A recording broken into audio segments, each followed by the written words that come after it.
আমি S A Prince সবাইকে আন্তরিক অভিনন্দন জানিয়ে শুরু করছি জেডএস টেলিভিশনের আজকের সংবাদ।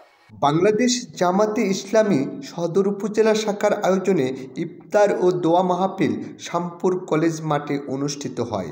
চন্দনপাড় ইউনিয়ন শাখার সভাপতি মাওলানা শওকাত হোসেনের সভাপতিত্বে প্রধান অতিথি হিসেবে বক্তব্য রাখেন রংপুর জেলা শাখার সেক্রেটারি মাওলানা এনামুল হক। বিশেষ অতিথি হিসাবে উপস্থিত ছিলেন সদর উপজেলা শাখার আমির মাওলানা মাজহারুল ইসলাম, সদর উপজেলা শাখার সেক্রেটারি আব্দুল কাদের। আমন্ত্রিত অতিথি হিসেবে উপস্থিত ছিলেন জাপানেতা ও বিশিষ্ট ব্যবসায়ী রুহুল আমিন লিটন। ইফতার ও দোয়া মাহফিলের সার্বিক ব্যবস্থাপনায় ছিলেন বিশিষ্ট ব্যবসায়ী ও সমাজসেবক চন্দনপাড় ইউনিয়নের ৬ নং ওয়ার্ডের সভাপতি Shariful Islam. News desk, ZS television.